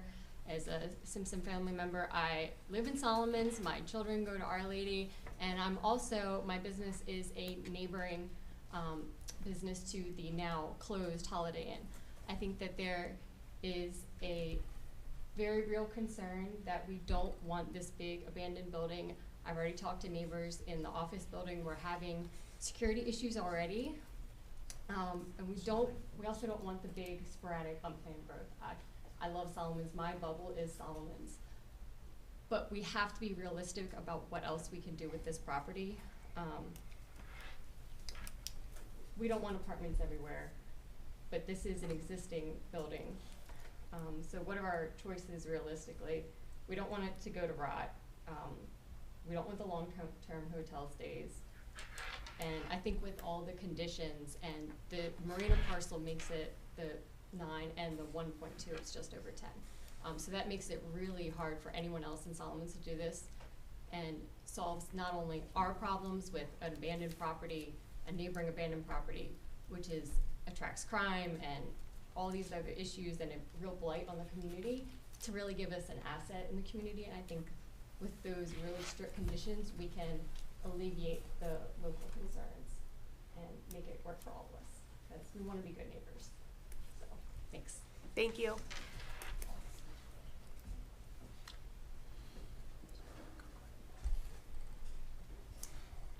My name is Lee Baines. I was the general manager of the Solomons Inn, which was formerly the Holiday Inn, in the property everyone's referring to.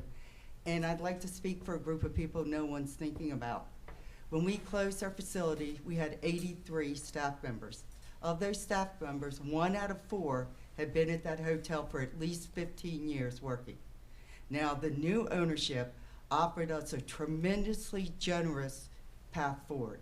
Every staff member can have their job back if the place reopens at the same level we were at, with the same seniority we had when the hotel closed.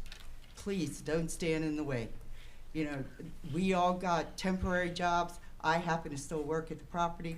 But most of the staff got temporary jobs because we thought in 18 months we'd be back to work with the place we love. We just want it restored, so please help us. Thank you.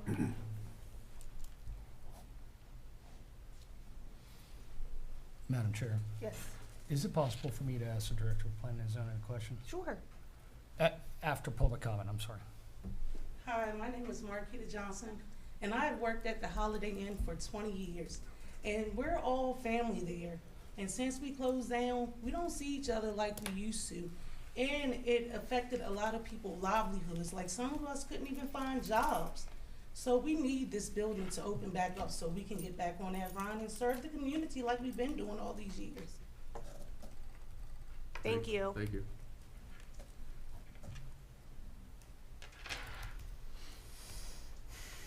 Are there any other public comments? Are there any online? Commissioner. Mary Beth, just a quick question. If it is the understanding that this is the only property that's at 10 acres or above, wouldn't that agreement be considered like a spot zoning or something like that? Special exception. Potentially. So you can add conditions. Any conditions that you would want to add, we would discuss at the next meeting because we've already been given direction to send it out for agency comments. At that time, we would seek council's advice. That would be a very interesting question. If this would be or could be It considered- would depend on how many other 10-acre, and Right. we're going to do that research. Right. So we will get that answer. Yeah, because I'd really look forward to hearing that answer as well from legal if that's the case. You want it now? No. Oh, you sure? Correct. Okay. I'll get it to you now. Save it, John. All right. Make a note.